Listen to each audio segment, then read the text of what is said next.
And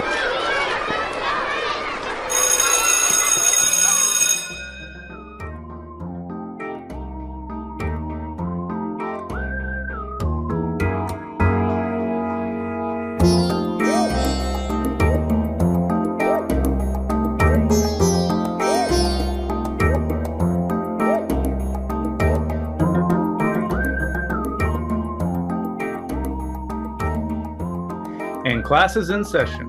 You're listening to Shit Shooting 101. I'm your host, Joshua Lee. Joining us today, author of The Key of Transformational Healing, All Endings Are Beginnings, Trinity's Genesis, A Future Once Removed, Earth, A Trough in Time, and Vitalis, Sine Curve of Eons. Host of Rogue Ways podcast, Defining Disobedience, Redefining the Renegade, Refining Nonconformity, here to subvert, revert, resist, rebel, and revolutionize. A special spirit sprung into spaces unspoken. It's Lindsey Scharmyn. Lindsey, welcome to the show. Wow, thank you, Josh. What a very, very kind and generous introduction. I appreciate it. It was a mouthful. I'm glad I got through that. Yeah, you did well. All my practices with that was spittering and sputtering, so spittering is not a word. Where'd I come up with that? It is now. It is now, totally. It makes perfect sense. Well, we got a lot to talk about, and I like to jump right into the deep end. So I'd like to start off by discussing dreams, because it's become quite the taboo subject these days. We dismiss it as just this, ridiculous thing that goes on in our life. We don't think about it anymore. And it's been because of our conditionings, because in this day and age, you have two outlooks on it. You have the pseudoscience, where it's just go to this dictionary of symbols and you can just define everything that you've dreamed across the board, whoever you are, wherever you are. And that's just preposterous. And then you have the scientific outlook, where it's it's all neuronal, it's synaptic pruning, it's the psychologists will say that it's unexplored thoughts, feelings, fears, emotions throughout the day. And so they just kind of sweep it to the side as just a regular, normal scientific reaction to life. While the ancients seem to go a lot deeper into a much more flavorful place that I like to think of it as. It's they would talk about communing with God or the gods, these kind of dimensional travels through time and space, and reconnecting with the spiritual realm, these otherworldly realms, and bringing something of meaning back from it. And anyways, so with all that being said, I would like to know what you think dreams are and why do we have them? Yeah, it's a really great question. And I'll say I do agree with 100% of all of those takes. Like, I think they're all true. Like there's definitely dreams where we are sort of, I just call them processing dreams, right? Where we are just maybe doing synaptic pruning or whatever. We're categorizing information. We're building up the schema in our own mental processes, and we're connecting, because we work through via association. All of our thoughts and all of our ideas are associative for the most part, unless they're just sudden inspiration. And even those might be associative. So there's, I think, a lot of like categorizing and sort of what is it, like defragging? We used to defrag our computers back in the 90s. It feels like that to me. I think that happens. I think we can all relate to dreams that were very clearly just sort of a mishmash of the previous day's stuff, and they weren't really very significant feeling, and they're just kind of like watching a commercial or something. And then I think most people, I'm kind of surprised when I meet people who haven't, but I think most people at least have had dreams that are very clearly more than that, right? Whether it's that it's a dream that then you have some sort of deja vu experience the next day and be like, oh, weird, that was something from my dream last night, right? Like at least this moment or this like glint of the light off of someone's car as they drove by, or something, you're like, whoa, that happened last night in a dream. Or even more clearly prophetic, right? Some people have been like, oh, I dreamed this, and then something really similar or the exact same thing happened within a few days or the next day or, a little bit later. And that shows you, if you've ever had a dream like that, that kind of proves to you, no matter what the scientists need to say and the materialists have to do with it or whatever, something's going on, right? And, let's just assume, I call it consciousness, maybe you want to call it a soul, whatever it is that science hasn't yet defined within us that we seem to have. This is its time, right? It's here with us all day, every day. But when our body is asleep, our body shuts down, like it's kind of free to go and have fun or not. Sometimes it's terrifying for people too. There's all kinds of negative things that can happen in that space. But I think it's all of the above. I teach dream walking is what I call it. And it's the active conscious use of your dreams in order to accomplish things that you wouldn't be able to do in waking life normally, for most people at least. And I teach people that you can connect with and commune with any intelligence that exists. And so our dreams can, like the ancient said, talk to the gods, whatever you want to do. It's really up to you. And sometimes I think that's happening to people without their conscious choice. Like they're just naturals and they're just doing it. So I hope that answered the question. I really do think all those things are happening. Yeah, you actually opened that answer the way that I thought you would, because why can't it be all of the above? Right. Why do we always have to fight one way or another? It can be all of the above. And I too believe that it is. I believe there's so many things more than what I just explained that's happening, or that anybody can explain for that matter. And I would like for the materialist and the spiritualist to all keep delving further and further and thinking, instead of thinking that they landed on the answer. Absolutely. Yeah, I think where those two camps can kind of connect and come back together is probably where we all win a little bit more. Exactly. If the world is what we continually awaken to and so deem reality, isn't death the ultimate reality, seeing as it is what we all return to when we awaken from life? Oh yeah. I like that. It obviously is, in my opinion. Like I'm always saying, like, look, how many billions or billions and billions of people have died before you, right? Like they've all gone there. So like you're going there too. And what is it? And this is another thing where maybe not as many people, right? Like before I could say like most people have had some kind of dream that kind of tipped them off that dreams are a little bit more than just processing, or they can be at least. Not quite as many people as that, but a lot of people have also had memories or what seem like memories or direct experiences of what seemed to them like past lives. And so clearly there's something above and beyond this life, right? This is the one we remember. It's the one we're in and experiencing linear time and whatever. But if we've had past lives, there's something we go back to again and again and again between every past life. There's some part of us, it seems to me, that is there all of the time. And that's maybe part of the consciousness we're communing with when we dream as well.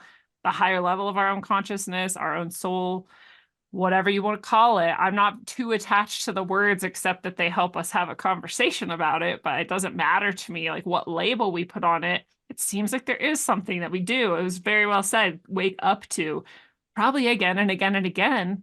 There's just like a larger, higher sort of level.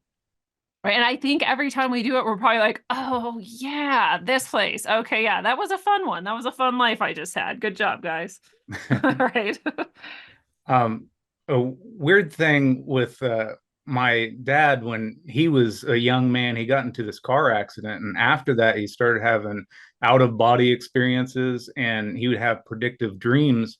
I remember one time as a kid, he asked me, did you see on the news about that kid that died in the landslide? And I'm like, no, what are you talking about? And then we were watching the news later that evening, and that exactly how he explained it happened on the news that evening. It Wow. it was the most trippy experience ever. Yeah, there's definitely something else going on. And I feel like out of body experiences and astral projection also are very similar experiences where that's another thing that tends to happen more at night. It tends to happen more when people are sleeping. Your body's asleep, then you do that stuff, right? And that's another thing that I think, whether you've experienced it or not, if you can believe the endless data and reports we have of people doing it, then you can again kind of look at this as like a spectrum, right? Like the processing dreams and the stuff that's just regurgitation, and that's on one edge. And then if you go all the way to the other end of the spectrum, there's out of body and astral projection. But everywhere in between exists too. And what I teach is that you're doing all of that all the time, right? You can learn to do it more directly. You can learn to do it with more intention. You can learn to do things with it intentionally and on purpose, or you can just keep sleeping every night like you have been and let it be whatever it is. But in my opinion and experience, everyone's astral projecting and everyone's going out of body. It's just not everyone has recall of it. Right. Um, I actually have a question about astral projection, if I can find it in my notes here. When a person astral projects, how far can a person safely stray from their body? How much can they obtain from this bodily escape? And can their freed mind or spirit have an effect on the physical environment that they're exploring? Now, it's a But three-part question, so you can yeah, parse it out however you like. I was gonna say you might have to remind me of some of the parts. But the first question, like how far can they go? Stray from Uh, the body, yeah, yeah. safely. There's no limit. In one of my experiences, I went to the other edge of all of everything, which I'll call the universe for lack of a better word, but it's bigger, I think, than we are even conceiving of it. And I could do it in an instant. Time and space don't really exist on that level. They can, just like here, here we're experiencing it in a way we have to in this reality. There I could experience moving through space, and it took time, right? It seemed to. But also I could instantly be on the other edge of the universe without moving. So, and there's people also who will kind of bicker about like, well, out of body isn't astral. They're different things. I'm like, yeah, I know. I don't personally care, right? Again, I'm on this spectrum view of it where you're over there on this other edge of it. And when you're in that state, yeah, time and space don't really exist. And when you really think about what that means that you can go to any time as well. You can go back in time, you can go forward in time. So when people are predicting the future, or having those types of dreams like your father had, that's what he was doing, right? And one of my experiences actually was the same experience where I went all the way to the center of all things, as I call it, and the other side of the universe. When I was coming back, I actually saw a good chunk of my current life I'm living. I saw many, many parts of it, and I saw it as though along a timeline, and I was moving along the timeline, seeing different scenes from this life, which was very confusing at the time. I didn't actually know for sure what I was seeing, except that I seemed to recognize myself, but older looking in a lot of them. So I was like, oh, am I maybe seeing the future? And as time has gone on, I've lived through some of those scenes and recalled them. So I'm like, I was seeing the future. So you can go as far as there's no distance, there's no limit to the distance that you can go, and you may even do it in a moment instead of taking any amount of time to do it. The reason I mentioned safety is because I've heard from a lot of guys who, archaeologists and the like, who study ancient tombs, and a few of them have said that they believe they're like some sort of amplified astral projection devices, because you get in there and you just leave your body. And Yeah. they talk about how some people stray too far from their body and can't find their way back and die in the tomb. I'm sure some people don't come back. I'm sure that's why some people die in their sleep sometimes, and they're of natural causes, right? um, I wouldn't say that is because they couldn't come back. Mm-hmm. Personally, in my experience, you can do anything. And while there are many types of dangers, they're all relative to your perception.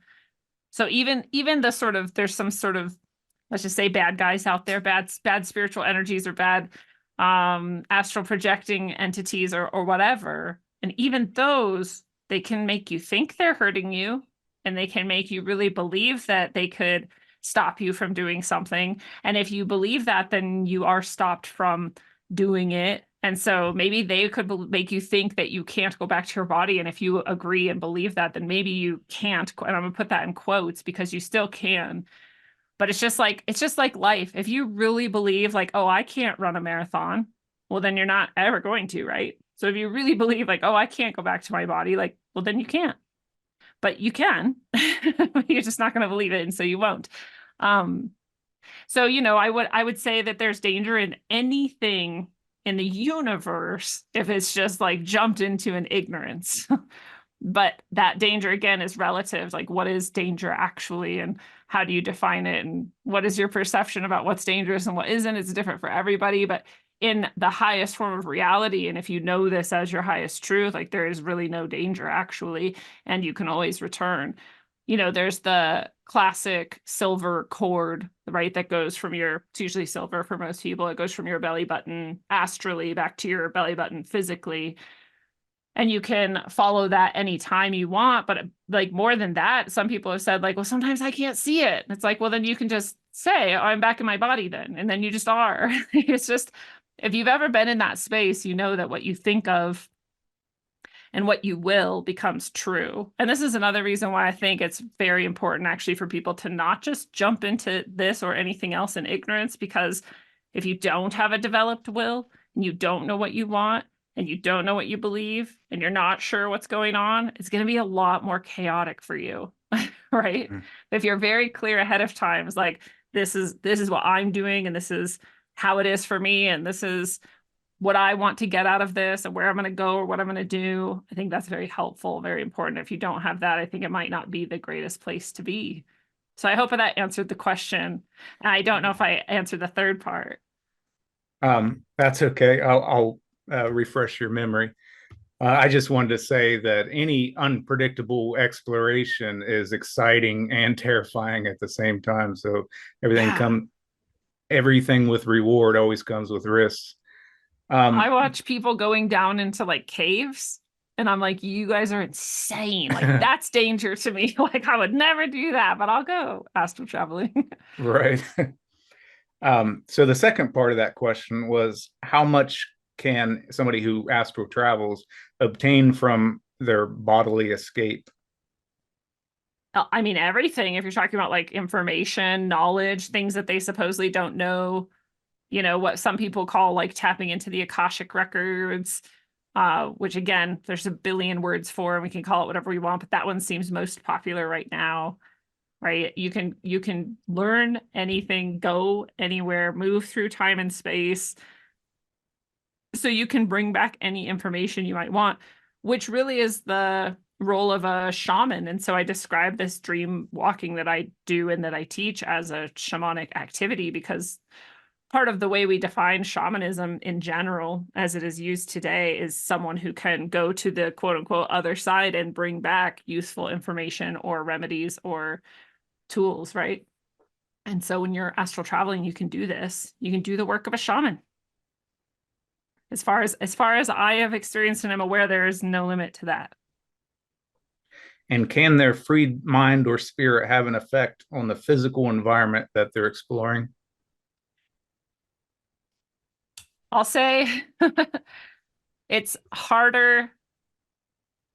It's hard to talk about because it's not actually hard, but it is hard because the amount of will, which we really, as people right now in this time, like don't even understand what that is most of the time. So the amount of pure will we would have to accomplish that would be immense, but it can be done, but it isn't really done. But so hopefully that makes sense. It's very unlikely that most people are ever going to accomplish that, but it can be done. If you've ever seen like poltergeist or ghost like activity that affects the physical, then you can understand that the things that we aren't seeing but that are of consciousness can have an effect on physical reality. And it's no different with astral projection or out of body. Now, if multiple people were to astral project, are they able to meet up outside of their bodies with one another? Yes, and they do. um Yeah, I mean, short answer, they can and do. There are people who get better and better at astral projecting and out of body who will, purposely meet, like choose each other. They're both practicing it and open to it and be like, hey, we're gonna meet here, we're gonna do it this time or whatever. And we'll take notes on like what each other is wearing or doing so that we can double check with each other. Like, was that really you? Was I really seeing you accurately as you are? Because generally you're astrally projecting in the way you perceived yourself most recently. So like the clothes you're wearing are going to be the clothes you're probably wearing, unless you've, again, developed your will enough to change that. But so yeah, people do it. And I would venture to guess, just again, based on my understanding of who's doing what in the world, that there's some pretty high level people who use this as a way to accomplish covert activities, we'll Hmm. say, right? Yeah, because I was wondering if there's a way, because we're so heavily surveilled these days that we can't get around the system in any way. If possibly we all could just astral project, and like if we were able to manipulate the physical realm in some way, that would be leaps and bounds. Well, make no mistake that the powers that ought not be also have those tools and are actively working to prevent people from getting information that they don't want them to have from that route. So they have people working on the astral level, on the spiritual level, on the magical level to put up what we could say wards, right? Privacy screens that astral and out of body people can't, I'm going to put can't in quotes again, get through. Only because, again, like how strong is your will? How developed is it? What do you believe about who you are, what's going on? All these things matter on that realm much more than they do here, I'll say, just because it's more direct and immediate, where here it takes a little bit longer for your beliefs and ideas about reality to sort of trickle into materializing and manifesting around you.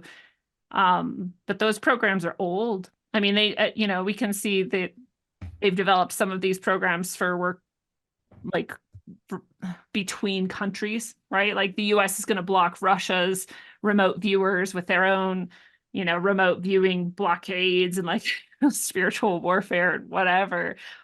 But they wouldn't stop there, right? If there were people like us who were trying to gain information, then they would have blockades up for that too. So, and I don't say that to say that we can't then still use that. And I'll also say, like, you don't have to be someone who can astral project and go out of body really easily in order to exchange information on that level. You can be just a regular dreamer and you can get the information still. What's actually hardest for people is not the dreaming and the getting of the information, it's the analysis part, right? It's the like, what did this dream actually mean? What information can I actually reliably get from this dream? Most people don't really have that skill set developed because most people are looking at things very left-brained and logically, and dreams, especially when they are dreams that are not processing dreams and they're not out of body dreams, they're exceptionally symbolic, and we're not used to dealing in that sort of language, right? We're used to dealing in very logical, like one means one and A is A, and that sort of language is what we're used to. So the language of dreams is a bit trickier for a lot of people. Some people are naturals at it, and some people it takes a long time just to develop ability to analyze their own dreams. You mentioned remote viewing, and I find it, I don't know what the word I was going to say, funny, but it's not funny, that it was so easily shot down in the mainstream consciousness just by one movie, Men Who Stare at Goats. Yeah. They just made a mockery of it. But, well, if it wasn't real in any way, if it was just some stupid thing that they were trying out, why did they do it decade after decade after decade? And the evidence is that they're still doing it. And they still hire remote viewers to solve missing persons cases and these types of things. They still use it to try to figure out like where a certain hidden underground bunker might be of the enemies. Like they're using it. So if they're using it, they know it's reliable and real. It's just right. They can poo-poo it in the mainstream because it's a super powerful tool. And most people can develop that skill. It takes some application and some practice and maybe some time, but anybody can do it technically. So yeah, it's a powerful tool. And I put remote viewing and what we call being psychic on the same sort of level, similar to at least somewhere on that spectrum. It's not dreaming, right? But it's very similar in that we're using our consciousness, which is non-local. It is everywhere and nowhere. We're using it to travel through time and space to a certain location to receive information and bring it back, right? It's not that different. We're just doing it when we're awake. Another correlate to my dream walking that I teach, I just call it day walking for lack of a better term. And it's you basically those types of ideas that like as you're going through your day, you can use the same skills and abilities that you develop with dreaming, and you can get a lot out of it. Life becomes a lot different when you live like that. I bet. This next question, I think you've kind of answered it, but you also mentioned the difference between out of body experience and astral projection. So I think I was kind of thinking of this in near death terms. Yeah. When it comes to an out of body experience, one would assume that a spirit having no senses, no brain, would have no way of observing and reporting information back to the self. This leaves me to wonder if there's some Wi-Fi connection between mind and spirit. What are your views on the experiential state of a disembodied entity? Yeah, that's a great question. When you go out of body, you're weirded out at first. The first time you do it, if you've ever done it, you know that you can see because you're aware. You're like, I'm not my body's eyes are closed, but I can see everything. And then you're weirded out like there's no actual light source anywhere, but I can see everything as though there is light almost coming from it. It's not like everything's really glowing, but like it is. It's subtle. And then you can hear things and you're like, well, what am I hearing if this is not with my ears? And you just realize, I would think you would have to come to the conclusion that none of your sensory information is actually really physical either. In fact, if you want to get right down to it, like nothing is in the way that we really mean that. Like what it is true, even on a materialist level, that everything is literally just energy vibrating, right? That's all. All this is just energy vibrating. So what is matter anyway? Well, we'll put that aside because we don't want to fall down into solipsism, but it really is true. Like there is nothing that isn't energy. And another word for energy is mind. And in the oldest traditions, they didn't differentiate. And they would actually say, in fact, it's a Hermetic principle, that everything is mental. They'd say the universe is mental. There is nothing else here but mind. And so if you are also mind, or you have the ability to use your mind, or identify with mind, then you are everything. You can be, and you can, this is why you can go anywhere. There is no time or space. You can go forward and backward in time. You can go to the farthest reaches and come back because actually all of it is just mind. And you're just a piece of that. And you have conscious control over it. So another word for that, in my opinion, is soul, right? And people differentiate between spirit and soul, and that gets confusing because they're like, we use them interchangeably. But if we want to get down into it, spirit is sort of like maybe unconscious or less conscious vibration, even though everything's consciousness. And soul would be like this, right? This higher level of organized consciousness that we might call us or humans or, gods or angels or demons or all those types of things of a little bit higher level consciousness than like our inanimate objects. So spirit is sort of the like more what we would call matter, and soul is maybe the higher levels of consciousness, and all of it in the end is vibration, which we could call mind. So I don't know if I just went too far and too fast for the question or even what the question was. Hopefully I answered it. Well, I actually had a question that went along with what you're saying. I'm going to ask it anyways, just in case there's anything more you want to add to it. If every sentient being on Earth simultaneously died, would the world cease to exist? That is to ask, how much does the physical plane rely on conscious experience? Oh, that's such a good question. I don't know if I've ever even asked that. Like, if every single sentient creature ceased to exist. So, does that include the sentience of Earth itself? Because if so, then I'd say, yeah, it ceases to exist. But if not, I'd say the Earth would actually still exist because it's its own, and we usually say she, right? But she's her own consciousness actually.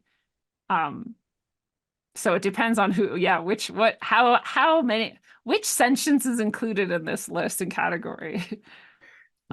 That's actually a good answer to that because I didn't consider that when I was writing up the question, but and it it's hard. Kind of leads to my next question. Are we possibly the figment of God's dreams? And is the Matrix nothing more than a cosmic dream state fueled by an unconscious intergalactic collective.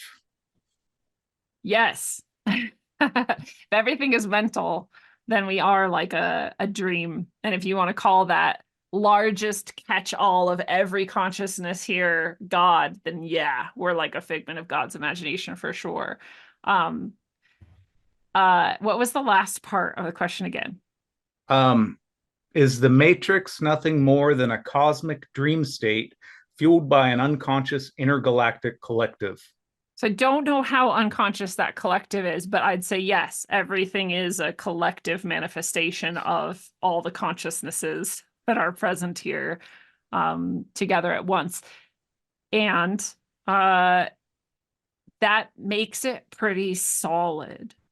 And I say I think there's a lot of consciousness actually going into this, even though we look around and we see a lot of seemingly less conscious or unconscious humans and a lot of less conscious, otherwise somewhat sentient beings, that there are other things and probably way more than we could quantify or understand that are of even higher levels of consciousness that are working real, maybe work isn't even the right word, but they're putting a lot into the generation of this specific matrix that we're in. Yeah, because when it comes to simulation theory, and I think a lot of people have been conditioned by the movie series Matrix, Yeah. or if books, if anybody reads anymore these days. But the ancients talk that we live in an illusion, but now we're thinking of it as a code, as some sort of super galactic computer that's controlled by an extraterrestrial AI or something of that sort. And I don't like going into that thinking because it doesn't feel that way to me. It like that just takes away nature out of the equation. And people say, well, there's all these mathematical equations that prove that it's some sort of simulation or that it's created by some sort of encoded machine. No, nature creates mathematics. Yes. Mathematics comes from nature. Nature doesn't come from mathematics, or it could be both in the same. Yeah, they reflect each other. Yeah, and like you were talking about with you were talking about how everything is just uh, this bonded energy that and that's where I was talking about it being unconscious, because that's how I was thinking of it, like anything we think of as solid or having its own permanent being is actually controlled by entropy and all these forces that are in motion and not really a solid thing. It's all fluid, it's all wavery and dreamlike. Yeah. I kind of think of like the I don't remember what it's called in Harry Potter. It's like a pensive, I think is what it's called, a pensive. And you put your memory in it and he can like fall in and then you're in this memory and then you can come back out. And it really feels like that to me. Like that's very real when you're experiencing it. Like when you're in the memory and the pensive in Harry Potter, you're just like you're in this place and you're in this time and you're seeing this thing and you can hear it and you can probably smell it and whatever. And then you come back out and you're like, oh yeah, that was a trip. It was very fluid. In fact, none of it was real at all. Right. Um, and in this place really is an illusion. It's very good at people forget who and what they really are when they're here. I don't think that's that bad of a thing though. You think about like how powerful consciousness actually is and that it could create anything. I'm glad that it takes so much developed will in order to create and manifest something, because otherwise I'd say pink elephant and then there'd be 7,000 pink elephants suddenly in the world, because everyone who ever hears this or thinks about it or hears someone here or sees someone who just created one, like create another one, like we wouldn't want that chaos. So, there's a reason why things are slower. There's a reason why there's different layers of consciousness. There's a reason why there's parameters and boundaries to things. There's a reason why we have scientific laws and mathematical functions and all this stuff. But like you said, all of those describe this place as a reflection of it. They came from this place. And even if we get down to like the roots, I always think about this of science or of math we have at the base, we have axioms. And the axioms are all assumptions we've made upon which we have to make those assumptions in order to even go further into materialist science or go into algebra, geometry, or any of our mathematics. We have to have these assumptions. We assume these things, and people take those as fact, but they're called axioms for a reason, and they're assumptions for a reason. We don't actually know, and we use them because they're useful to help us describe the place we're in. That doesn't mean that this place was then created as a prison, and I never understand that jump in logic that people make. Right? Like this thing is too perfect and it's too constant and it's throughout all the universe. And here's this limit and here's that. Why would that then mean this is a prison? Why would that mean? And I think you're right. I think it's like almost entirely just from the movie The Matrix that people are like, see, then it's therefore a computer simulation and therefore someone created it, trapped us in it, and is siphoning off our energy. And I really like if you pressed people to get to like, well, what's your evidence? Their evidence would not really exist. It doesn't really exist. And it really comes down to it's something I fear that I saw in a movie once, which is sad. But this is also why movies like that are made. They're really good at capturing people's minds, right? This is why we call it entertainment. It literally breaks down into like, this is a capture for your mind. It gets you stuck if you can't break out of it and say to yourself, that was just another illusion. So there's various layers of the illusion too. And again, this is one of them. And that doesn't mean this isn't real, right? Like my physical body is here. It exists. I experience this life in linear time. It's all happened. It matters. And I also know that like, it's not me, actually, it's not my essence. It's not permanent. There is something about me that is permanent in my experience, not just in my guess or my personal belief. Although I can't prove it to anyone else, I hope everyone else gains that experience and understanding too. But I have experienced that there is something essential that is non-local and is not attached to this body, even though it's using this body in this lifetime, and is eternal. And so, yeah, this place is an illusion. That doesn't make it a trap, and it doesn't make it not real, right? It just makes it a place that I spend time from time to time. Interesting thing about the Matrix, and I'm terrible with names, so please excuse me, but the two brothers who wrote it are now transgender, and they supposedly stole it from this woman who was an author in the 70s and 80s. And she claims that she wrote the Terminator as, I don't know if that would preceding the Matrix or something of the sort. But they were supposed to be like flowing together as one and the same. Like a prequel, yeah. Yeah, something of that sort. I've heard this before too, yeah. That she got ripped off for these stories. And she makes a good case. But so that tells you, even the people that you're getting these messages from, that you're using to build your train of thought, they're liars and thieves. Yes. And there's a reason why they would want you to feel disempowered and as though you are living in a trap that you cannot escape. Right. So then you think about that, and then you think about the tools that you actually have, if you want to call it escape, or to at least experience the higher levels of yourself, right? And free yourself from like the fear that this is all there is, or that you're stuck here.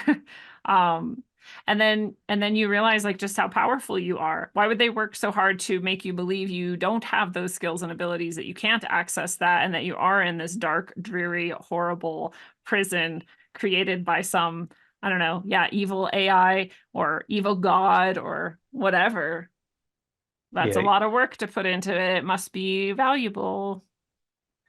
They make it out as if you either accept this illusion where the meat or the steak supposedly has flavor, or you go where you eat slop and it's all just green grids and these octopus looking mechanical things that are putting you in your place. Yeah, so it's either this or that. Why can't I go out of see what reality is, go back into what everybody else is living, and still have a real flavor of steak. Yeah, you could do all of the above. Yeah, Exactly. Why do we have to choose? without taking any pills. Right. just They, just by they the power of your own mind and heart. right. They make sure that they throw the pharmaceuticals in there to make you think that you have once again you have to take a pill to relieve yourself of some burden Right. or to correct something. And realistically, whatever pills you might take in reality are probably going to keep you from these experiences. Like Exactly. perhaps again by design. And you'd have to take them every day. Yeah. So I would be remiss if I didn't talk to you about tarot cards. So, what is it in the energy field that has influence over tarot cards to empower them and produce legible patterns? Yeah, that's a great question too. I will we can come back to again, it's just consciousness. So sometimes what's coming through is the person who's reading, it's their ideas and it's their consciousness and they're the ones literally like putting through what comes out. They're also the ones analyzing it, interpreting it. So there's a lot of subjectivity in there. And sometimes it's the other person. You're actually just reading like what they want to have said. I've seen a lot of psychics who just do this. They're being psychic. They're reading something that is again non-local, energy field, information field, whatever, but it's actually just the projections of the person who they're reading for. It's not right the actual timeline or the actual objective reality around us. So it could be that, right? But there's also these other consciousnesses that are around, and if you want to get to like the highest level, we're all one and there's only one. Yeah, but also there's like a lot of other consciousnesses around, and any of those can influence any information field as well, consciously or unconsciously. So if you don't know what you're tapping into and you're not intentional and you don't have your will developed in order to choose what is coming through, then anything could come through. And sometimes the thing that comes through can be really nefarious and not wish you well, like not give you truth and make a mess of things. So just like, these dreaming activities or these consciousness activities can be something that technically could have danger in them, depending on what you do and who you are and your perspective. So too can tarot if you don't know what you're doing. And I always suggest people really know what they're doing before they jump into anything at all. The tarot deck imagery is so ubiquitous in popular culture over the ages that it's become some kind of subconscious archetype. Where do these symbols come from, and why are they so influential? I do think there is, like Jung said, a collective unconscious. I do think there are just morphogenetic fields is what I like to call them, because that's Rupert Sheldrake's term and it's a really good one. And it's just a way of describing that if enough information accumulates over time, it can create its own sort of being almost. I would say that a lot of what we call sort of gods or spirits are often that, actually. Sometimes they're other things, but a lot of times they're that. They're just over time enough people have believed in this being and given it these attributes and whatever, that now it's sort of like almost like a golem, like it exists, at least on the information and energetic level. So I think with tarot cards and the imagery, it can be a little bit of both. Like how much was someone just created this and then it became popular, and so now it is a morphogenetic field of, let's say, the Fool, right? Or how much of it was like there was already an archetype of the Fool in the collective unconscious. It's something everyone's experienced, everyone can relate to it. It exists both psychologically, developmentally, and also in the collective unconscious. And so it came through into the card. And I would say there's no reason it can't be both, right? There's something in the collective unconscious that came through. That's what an archetype really is. And it came into the cards, and the cards just reinforced this, or maybe even fine-tuned it, or maybe even sent it a different direction than it was headed, right? Maybe it reclaimed it. Maybe the Fool was something really dark and horrible and scary. And then this tarot came along and claimed it. And now it's just something that's like, it could be kind of negative, or it could be like really fun and positive too. It's cool, right? So I think it can be all of those things. And this is actually why I love symbols in general, is because they're like that. They can mean something. They can be almost universal It can be accepted as that, like, this is what it is. And then it can start to shift. And then the collective conscious can start to think about it differently. And then it takes on this different flavor. And now it's changed completely. And it also can be subjective, right? The way I read tarot is never going to be the same as someone else reads tarot. Like the way the cards speak to me and the symbols that come up and what they mean, it's never going to be the same as someone else. It'll be maybe have some similarities, but it's always going to be unique to the person as well, because all symbols are that also.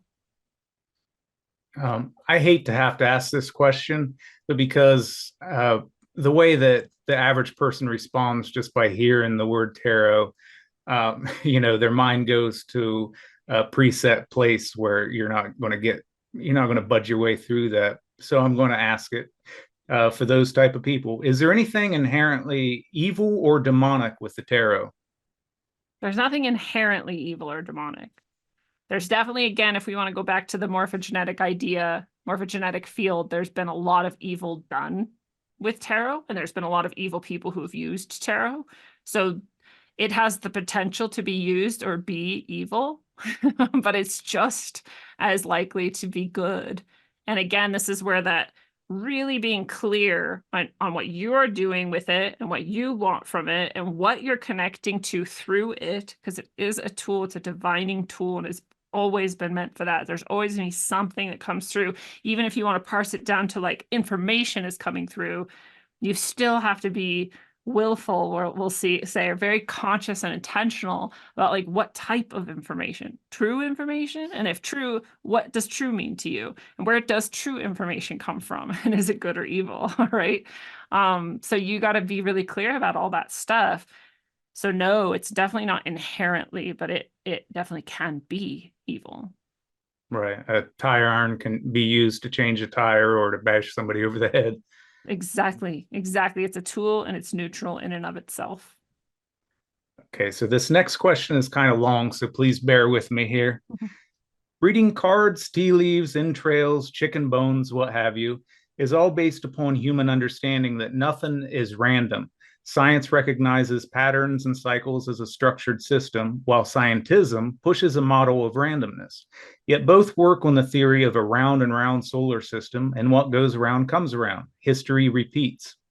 So when you read the cards before us, what do you foresee coming back around to us as far as world and civilizational events? Yeah, well, I'm a big fan of the yugas as an interpretation of time cycles over vast, vast periods of time. And actually, you mentioned Earth, a trough in time, and Trinity's Genesis, a future once removed, and Sine Curve of Aeons Vitalis. Those are 3 books in a trilogy that I wrote, and they're actually about the yugas. Or they're a story taking place across a yuga cycle. And the yuga cycle comes from the Hindu or Vedic traditions of vast cycles of time in which we have a golden age, and then we kind of fall down through the silver and bronze and into the dark age. And I'd say we're in the dark age now. And I think that would be pretty clear to anyone paying attention if people have the mind to look to the distant, distant past that is very, very hidden from us, but is pretty obvious actually that it existed, in my opinion. If you look at the actual facts and what's going on in the world and things like the pyramids and others that are even more enigmatic, it seems pretty obvious to me that the golden age once existed and that we're not in it now, and that we're in an age of fallen beauty. There is, in fact, maybe no even standard for beauty, or even the conception that beauty doesn't matter, or that the word itself is almost like abusive, because then there's people who aren't beautiful. There's things that aren't beautiful. Now you're judging it, and how rude of you. And it's like, well, yeah, there are actually there's things that aren't beautiful, and there's things that are, and there is something objective about it. So even that, I think, points to like we're in a dark age. So cyclically, we do this over and over again. Like we couldn't have stopped it. We couldn't have not gone into the dark age. And we also can't stop our rise back out of it. We're going to go through a bronze age and then a silver age and then back to a gold age. We couldn't stop it if we tried. We're actually at the mercy of the cycles of consciousness in this way, which again, you do have choice within. Your will can come to bear on that, and you personally can have all kinds of experiences, whether in a dark age or a golden age. That doesn't actually stop you, but collectively, it seems like we're just going to go through this cycle again and again and again and again, and there's lots and lots of reasons why. So, I also really feel like it's going to get a bit darker. We're not quite through the darkest of the dark, perhaps. But it seems like to me, pretty nearby that we do get through it.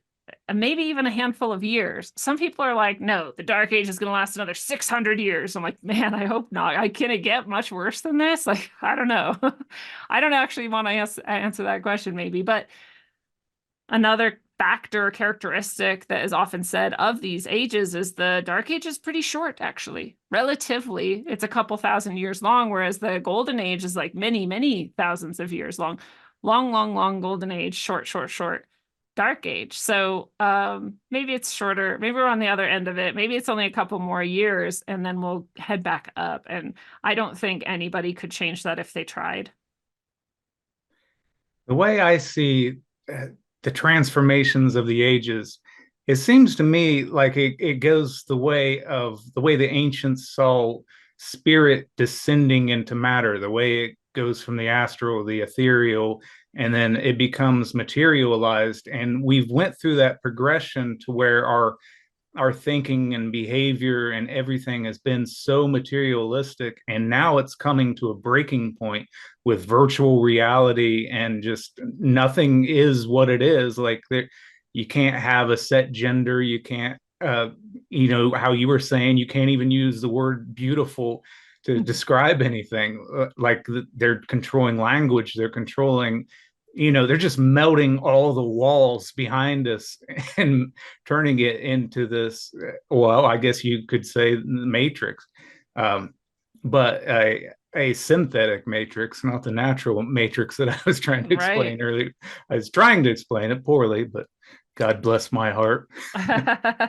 um, Yeah.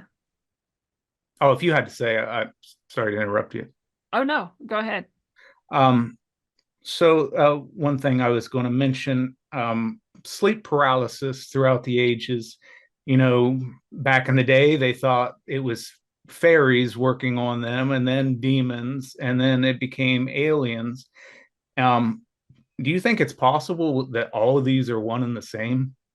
I do actually. That's my hypothesis based on lots of experience of sleep paralysis myself and with all types of other intelligences or entities or consciousnesses on the, let's just say, like the other side, both in dream walking and astral projection, out of body stuff, but also in waking life and in meditative states and all sorts of things. A long time experiencer of almost everything. Someone actually asked me, have you ever seen a person shapeshift? And I was like, I think that's the first time I've had to say no to like a paranormal experience question, because I feel like all of it has happened to me. Um, but yeah, I think that they're all the same thing essentially. If there's a really great book, I believe it's Graham Hancock's oh, I usually always remember supernatural. I think it's called Supernatural. Anyways, he goes through and he characterizes each of these experiences over time. And I don't know that sleep paralysis specifically was in there, but he talks about alien abduction and he compares it to fae abduction, because fairies also abducted people. And then he compares it to the entities encountered sometimes on DMT or other sort of shamanic plant medicines. And he shows the parallel between all of these, which was really helpful for me, because before I even read that book, I was like, it's weird that these experiences are all so similar, but they're supposedly different entities. And so my sort of working hypothesis became like, these are all just higher, let's say, or different intelligences, and they can come through any way that's helpful for you, or depending on what they're trying to accomplish, harmful to you, right? So, and that's another thing that's actually really freeing when you understand that, and some demonic presence comes up to you, you can be like, so like, you're exactly the same as all the other consciousnesses. You don't matter actually, or you do. You matter. Everyone's special and unique, but you can't hurt me, and you're not anything actually. You have a big scary exterior and it's very designed to create fear, right? But it's not actually effective. It doesn't do anything. Again, unless I agree and I start breaking down under the pressure of the fear that I have in response to this illusion you've created. So angels, demons, aliens, fae, all these types of things, I would say in general are probably the same type of being or level of consciousness at least. I once had an experience of sleep paralysis. I've explained it on the podcast before, but I'll go ahead and explain it again since I just brought it up. I have to, right? Yeah.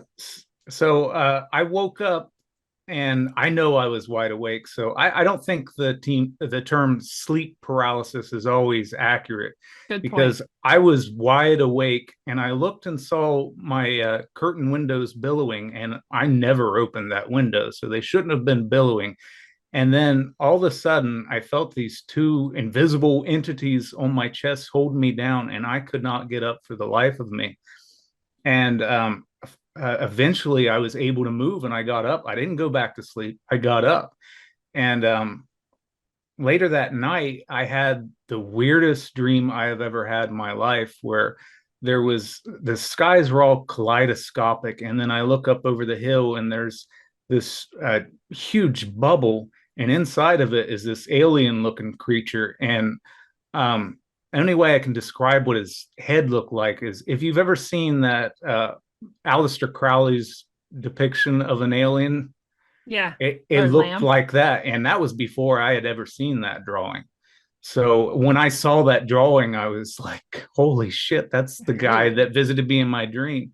And, that dream stuck with me forever. And I don't think I'll ever forget the dynamic of it and just the sounds and how I felt. And that little dude was speaking inside of my head. I wish I could remember what he told me, but that's in some faded memory. Yeah. So those are a lot of the characteristics, right? They're psychic. They don't need to move their mouth or make sound for us to hear them and understand them. And if you are communicating back, you're almost always doing it also psychically, which you didn't know you could do until that moment. Usually for most people, like, wait, I'm just being psychic right now. Like, yeah, actually, we're all psychic all the time. We just, in this body, in this dark age, have totally forgotten how easy it is to do. Um, and yeah, and then that's very frightening sometimes. You're like, here's this creepy weird thing, and it's like in the weird kaleidoscopic whatever, and it's like projecting and talking to me inside my head. Like all of that's a bit much for most people. Right? So even if that thing meant you well, it's hard to receive it that way. Right? For a lot of people, it would be really hard to receive it that way. Even if like the holding down the body thing was somehow helpful. Like, no, trust me, you want us to do this so you can like go astral project or something. Who knows? That's hard to perceive that way. It's instead just feels like an attack. And I also know there are negative beings. So sometimes they are trying to attack and being creepy weirdos. So yeah, it's complicated. It can be really confusing. Yeah, there's a lot more to my story with that, but I won't go into it now because it goes all over the place. Shadow figures and just a lot of dream experiences I've had with extraterrestrials, which I think goes beyond just being dreams because it gets really weird inside of my head. But Yeah. I mean, I'm the number one person to affirm for you that those are beyond dreams. right. Um, the spiritual realm is not a toy, not an amusement park. Dark energies can be easily or even accidentally summoned, and evil genies always refuse their bottle. So putting them back in is no simple task. That being said, what comprises a spirit? If we were to put good or evil energies into textbook description, how would we explain them to the academically minded? Well, I like the sort of definition that, whatever you would experience as uncomfortable or negative or deleterious to your soul, heart, mind, or body is evil to you. But to something else, that might be like a perfectly appropriate and good thing. So it is actually subjective. And at the highest levels of what we want to say, like source or like the fountainhead or like God, right? Like the highest God would not really actually judge or differentiate necessarily. Be like, well, I mean, you're all just energy swirling around down there, right? But like, here's another example. If I'm if you have like in the ground you have like worms and beetles and weird things and stuff and you're like, ew, gross, those are bad, or they're like eating up the wood on your house, you're like, those are bad, but actually the only reason they're eating your house is because it was like soft and starting to mold, and they're like, oh, we get rid of moldy things, right? And they're actually doing a service to the environment, but like for you it's your house and that's bad, and so that's negative. So I think it is somewhat subjective, and I'm not saying that to excuse darkness and its behavior, and I'm not saying that to excuse human evils that we inflict on one another. I'm just saying it actually is very much unique to you and your spot what it is that's evil or good. It's good if it's helping you accomplish your goals, and it's bad if it's not. Right. And that's like a bit simplistic, because we can also think of the times where we were really sure, like, I'm supposed to do this, and I'm supposed to go here, and I'm supposed to be in this place and whatever. And this is the plan, man. And then like something comes and stops us, and we're like pissed, and we're like, why is this happening to me? I don't know. And then like that plane you were supposed to get on crashes. And you're like, oh, I mean, this thing I thought was bad ended up being good. And so that's hard too. Like, what is bad and good in the very highest sense? So it gets muddy. And again, I'm not a solipsist. I don't want to fall into just like nothing means anything and we can't know things. But just to give us that perspective that there is no ultimate definition really. And that even destructive things serve a purpose. And even things that stop us from our goals sometimes were the best for us. And it is always going to be like subjective to your level of consciousness and what you've decided for yourself and what your goals are, what is good and evil to you. Having said that, there seems like there are humans and other entities that thrive on or seem to really, really want suffering to occur. And so maybe if we were going to try to define evil for ourselves here in this human experience, we could say things that intentionally create, or seem to enjoy suffering of other beings. And then good would therefore be like the opposite, right? Like, what's life affirming? What is it that seeks out and enjoys the thriving of other beings and the blossoming of other beings? Then that would be good, right? So we can kind of use those working definitions for ourselves so that we can at least understand what it is that we want more of and less than, or what we want to create in ourselves at least, or what we want to invite into our sphere, human or otherwise. Yes. Hopefully that answered the question too.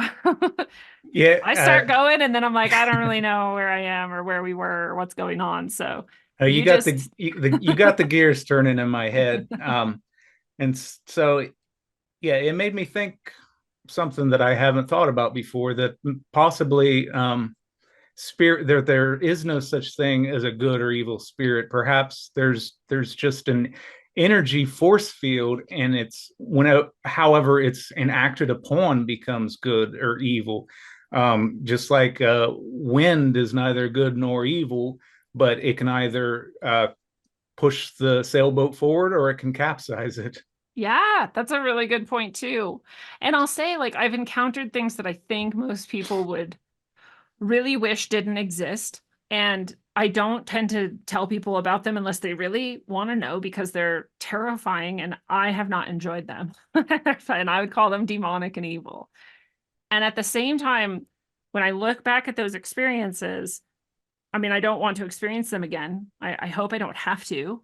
And I also see how much my will was honed in those moments, and how much my faith, which is, I think, a counterpart to will, was honed in those moments, and how much my understanding of myself and this place we're in the universe was expanded and made clearer in those moments. And so whatever those things actually are and actually intended, I experience them as evil. I count them as things I would like to keep away and not invite in, right? But I also can appreciate what I created out of that at the very least. And then some part of me has to say, like, well, then I wonder if that's their purpose in the universe in general, whether they know it or not, is to hone people's skills even more, to invite people to step into their power and their will even more. Because those things don't seem to happen to everyone, right? But they happen to me, and they served a really beautiful purpose.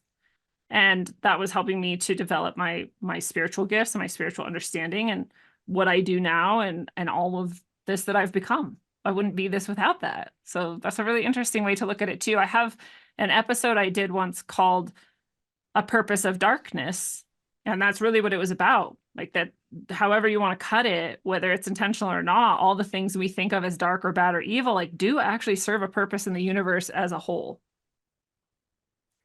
That's a very intriguing perspective. I was going to say food for thought, but that's a whole buffet for thought right there.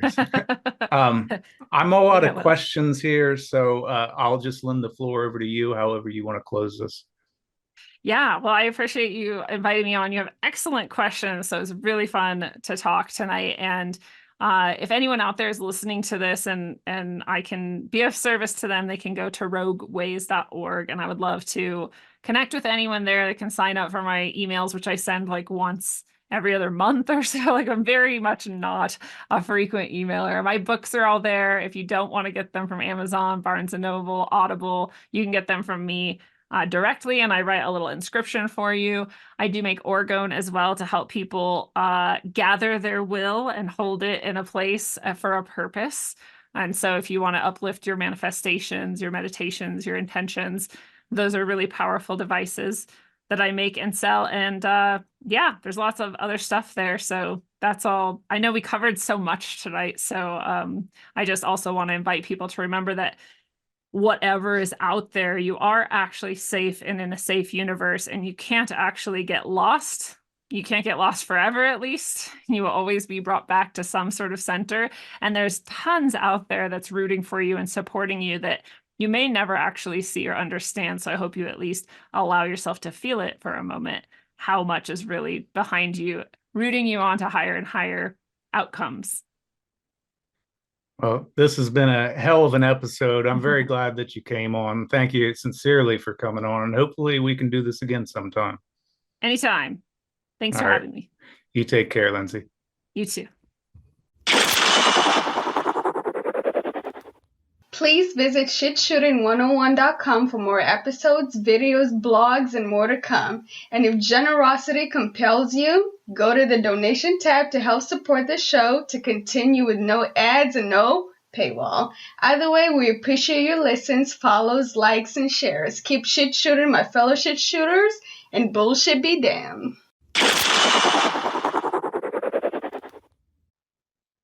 The hourglass pours down on a day in the life of a weary-eyed wanderer. The Sandman dusts his subject in these grains of time, and the mist sweeps in magic of the pineal gland. Hypnos and Morpheus visit with blurred faces and light yet echoing breath deep and primal. The walls melt to fog, and our lunar trance plays its carnival, so mysterious, although oddly familiar. This is the sleeping reality, lingering just behind a yawn. Here is the slumbering truth of a home we run from every waking moment. Yet just like any home, it always beckons us back. This home is warped, liquescent, and ever vacillating, but our home, sweet home nonetheless. We all return home. We all dine at its table, pace its halls, relax in its chairs, dust its cobwebs, and greet our friends and family at the door. Fear it not. Do not reject this place as a stranger. It is in no way foreign. Here is our timeless moment in a frozen hourglass, and as you look back over your shoulder, you see the Sandman waving with a warm smile. For he knows where our heart is, and he sends us there into the great kaleidoscope of symbols and stellar energies awakened. Love, peace, happiness. Signing off. Deuces.